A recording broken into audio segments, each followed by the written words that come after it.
This is KHQA Overtime with Chris Dewar. Brought to you by Con Communications. This is KHQA. It's your news now. Well, good evening, Tri-States, and welcome into another edition of Overtime. First off, happy June to you all as we turn the calendar into the summer season. And that means graduation has come and gone for most, if not all, of our local schools. And I'll start off tonight's broadcast with a salute to the class of 2013. I tip my cap. Congratulations to all and the best of luck. Great show for you tonight, as June 1st also means the summer hoops and football schedule pick up just a bit. We've got highlights from Fayette, Missouri, the home of Central Methodist University, where 3 area teams hit the field for the first look at our upcoming football season on the gridiron. Now, that's a little bit later. We start tonight with a sneak peek of the basketball season as well. The QHS Shootout hosted 7 area boys teams today with plenty of storylines along the way. A lot of good matchups. We start with the host, Blue Devils, taking on the team who danced the longest this past season. Payson Seymour, good one today at Blue Devil Gym. Big school versus small school, and you might remember this guy, Cody Hildebrand, the junior last year. He is going to put on a show as a senior this season, and he did so today as well. The reverse stuff there after he hits the mid-range jumper. He was very good today, but the Devils were up to the task, taking on a very speedy Quincy team in this ball game. As you will see, it was a Gage Klitz block there, but Carson Gay bearing the 3 from the corner, and QHS off to a good start. Great ball movement here, getting it inside. That's Lincoln Elby. 3-point play, gets himself to the charity stripe. Later, Alex Shute on the steal. He will find Cameron Gay going the other way. The fast break and the finish for Sean Taylor's team, looking good in doing so. But also for Payson, remember this guy as well, Lance Bulig. He is back in blue. He dumps inside to Hunter Flessner. Bucket. Foul. Good stuff there for Mr. Flessner. Later on, it was Dalton Edwards. He's going to drop a long jumper in this ball game. Good stuff from him as well. And Zach Burry, a guy for Quincy High we really saw come on late in the season. He is going to be a very good sniper. You kind of get the feeling as he does one right here. Perfect 3. And later, Lincoln Elby, the steal and the finish. Of course, the final scores don't matter too much. It is only June 1st, but in case you're curious, QHS did win this ball game. Final score was 47-42 over Payson. How about the Bob Sheffield era beginning at Quincy Notre Dame over at the high school gym, taking on Keokuk without Johnny Dahl today, who was at a summer camp at Butler University, I was told, but both teams still look very good. Drew Eden, this guy can run the floor just a little bit. You see it right there. Gets it finished, but Chris Ailes-Jones had himself a day for the Chiefs. This guy can rain from three-point land. He does so right there. That was the first of many for that man right there. Stephen Boyd, though, slips inside for 2 in the paint. Keokuk looking good. This game was back and forth in the early going. Keokuk would eventually kind of get some space on QND in this one. Great drive and kick there from Boyd outside to Ailes-Jones for another triple. Later on, though, Riley Walsh, he's going to factor in big to the Notre Dame offense this season. Saw flashes of him last year. Buries a 3-pointer there from the corner. And later, Drew Eden. If you thought he was only good at golf, think again. This guy has some handles for the Raiders. He'll show them off right here. Get himself to the bucket. Drives in. Will also pick up the whistle. Get himself the leaning right hand there. Good stuff for Mr. Eden. Later on the fast break, you'll see Eden come in here for the rebound, and Tony Stella, he's back as well at 10th and Jackson, leading the run out, gets ahead of the pack on the fast break, but Keokuk would eventually take the win in this ballgame, as you see Boyd bouncing in a 3 right here. Don't have the final, but I do know that Keokuk won by about 8 or 10 points in this ballgame. Liberty taking on Bloomington Central Catholic a little bit later in the day. I tell you what, BCC got out to a hot start in this ballgame, but Andy Douglas's Liberty Eagles, they would storm back. Great work inside here by Connor Klingel on some great defense. He scores low down there against the defense, as I mentioned, in the paint. Michael Blewett feeds to Tayton Rowe here for 3. That falls as well. So Liberty fell into an early hole, but they are climbing back. Blewett, you can shoot it a little bit too. He's going to take it himself here on the right wing for 3. Expect a lot of good things from him this season for Liberty as well. From Connor Wolf, he's good from mid-range right here. I can't talk tonight. Pulls up, difficult jumper as he rattles it home. And then Blewett, watch him use the speed here and the penetration ability. Calls for the screen, gets past 1, 2, 3 defenders. Right-handed scoop gets it to go. Later on, Cole Wellman in the lane. He is going to get the and one for himself. Working hard against the defense. Great shot right there. And Michael Mast, he had a great season last year. Figures to be a big part of Liberty this year as well. He will get the 3 here. Good stuff from Liberty as they kind of picked it up as the day went on. Also had Palmyra at this tournament. I'm told the video's not quite there yet, so we'll hope to get that one to you a bit later in the show. Let's see if we have Central and QND to show you. We do indeed. Taylor Hyman starting off for Central. You remember they kind of had a slow start to their season last year, and That's understandable given the deep run they made in football, but they became one of the toughest outs in the area by the time the season came to an end, thanks to guys like Taylor Hyman dumping inside there to Jacob Eilers, that tandem working well. Later, Jason Dormeyer connecting on that short floater as he gets inside with the right hand into the paint. Nathan Stoner, a new face for these guys, gets the mid-range to fall from outside the free throw line there. Good touch on the short jumper. Eilers, another inside bucket here for the Panthers. He looked very good today at the high school gym, and really a lot to handle for all the teams that had to put up with him today. How about Hyman? Unable to finish, but a great follow on the tap in here from Central. They kept it rolling as this one a little bit later in the day. As I mentioned, the team started to find their rhythm as the afternoon wore on, and then Hyman will drive and hit the turnaround here at the other end of the floor. Central, in case you're wondering, did win this ball game 37-24 over Quincy Notre Dame. And just because it was so much basketball today, how about some bonus Payson and a little bit more Cody Hildebrand? This really became the Cody Hildebrand show. It's Nick Ketters on the three-point play to start things off for the Indians there, but Hildebrand showing off that jumper that he's got. He can get to the basket so well, but he can also stop and pop, as you see right there from the free throw line. Hildebrand, good stuff for him. Later, Cameron Brink getting the defense there. Usually it's Gage Klitz getting the blocks, but Cameron Brink has a nice one right there. Other end of the floor, Hildebrand, the take to the bucket. Are you kidding me? This guy is certainly your front runner for 2013-2014 KHQA Boys Player of the Year, but again, it's only June, but we love watching Cody Hildebrand work. He was very good today. Also, Lance Bulig as Payson would beat Rochester. Final score of 57-48. Also, how about a little bit of bonus Liberty and Keokuk, just because they did play so many games today. Michael Mass, you didn't see a lot of him in the first highlight. You'll see some of him here. The guy's got range. He can get inside with his size, but he also has a nice shooting stroke. Good three-pointer there from the right wing, but Matt Beard doing the same for Keokuk as he will pull up, hit the three right there, gets it to go. Michael Mast, he can run the floor a bit. The steal and the run out you'll see here from the big man. Gets the steal, the other free throw line, and he will finish coast to coast. The hesitation, beautiful layup right there for Mr. Mast, and we'll finish it off with Dante Davis for Keokuk hitting the three right here. These teams both can shoot a little bit of three-pointers if they need to, and Michael Blewett finishing off this highlight. Liberty does get this one 49-31 over Keokuk. Your final score in that one. Also, a couple of all-star basketball scores to give you today.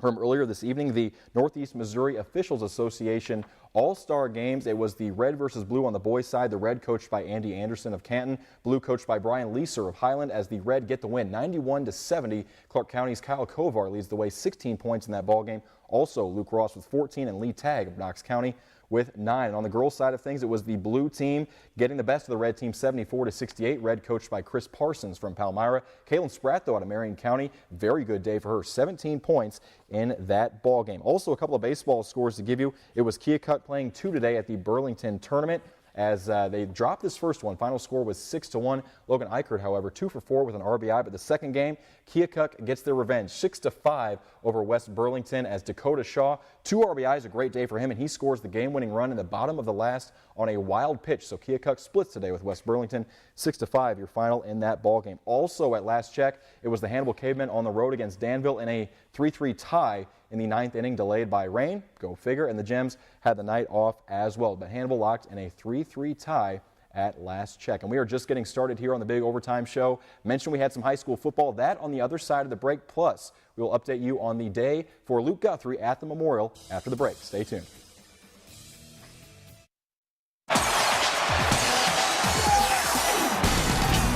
You're watching KHQA Overtime with Chris Dewar. Brought to you by Con Communications.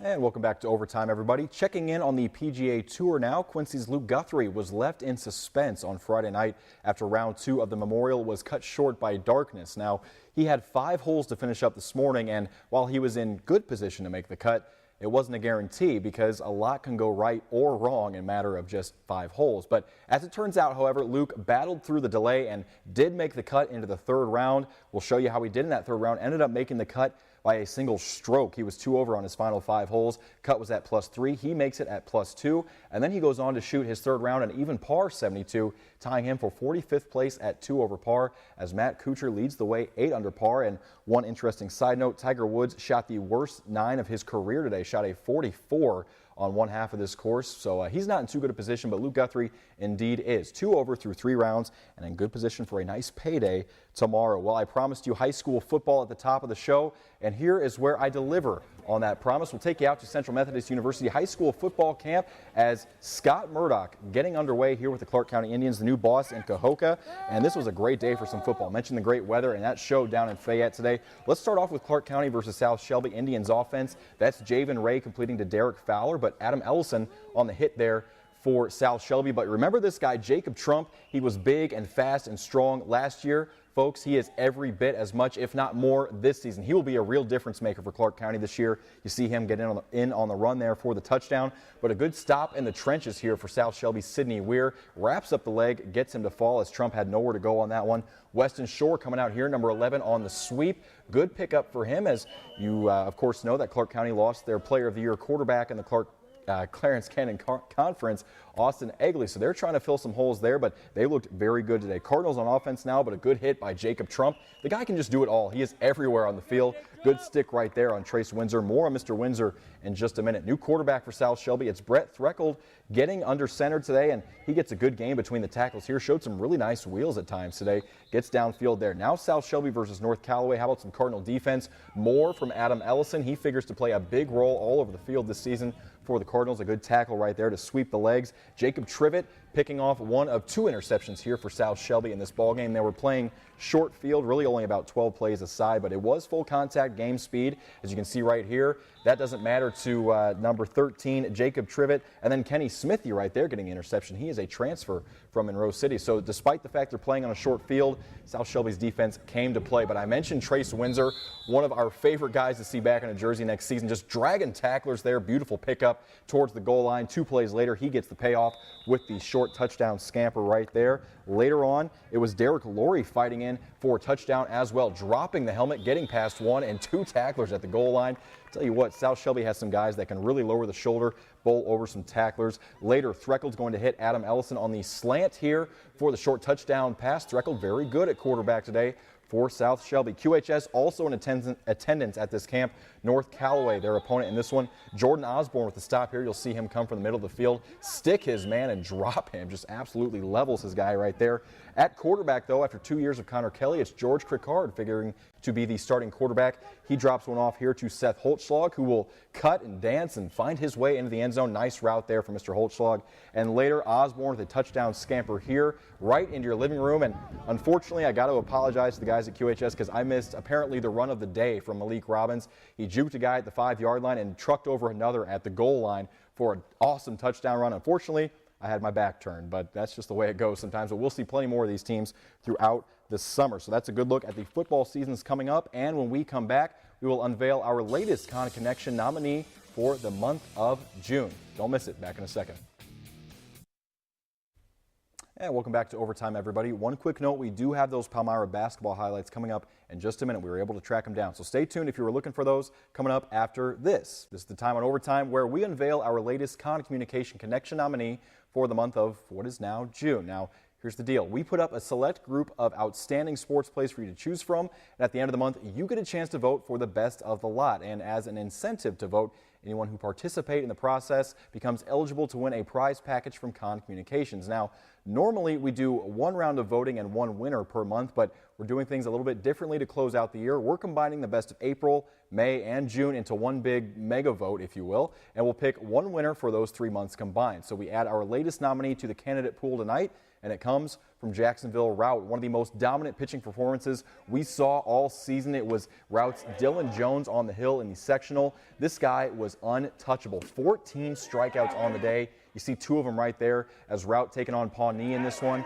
Dylan Jones in this rain-delayed game actually would come back, battle, wouldn't allow a base runner. He got down to 1 pitch away from a 7-inning perfect game.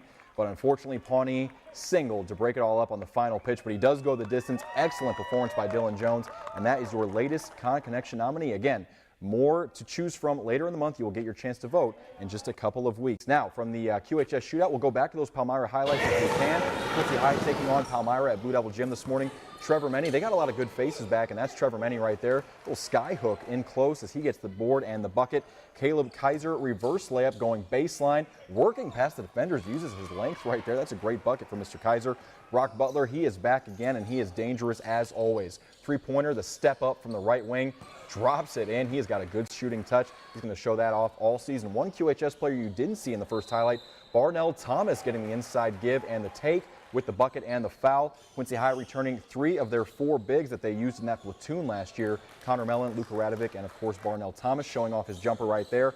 Many to Butler though, slipping inside. Brock gets free, gets the 2 off the glass right there. Later on, Butler hits a 3 as well before, Barnell Thomas hitting another jumper right there. But now you'll see Butler hitting this 3-pointer. Again, scores didn't matter too much today, but in case you're wondering, QHS does beat Palmyra. Final score there was 47-46.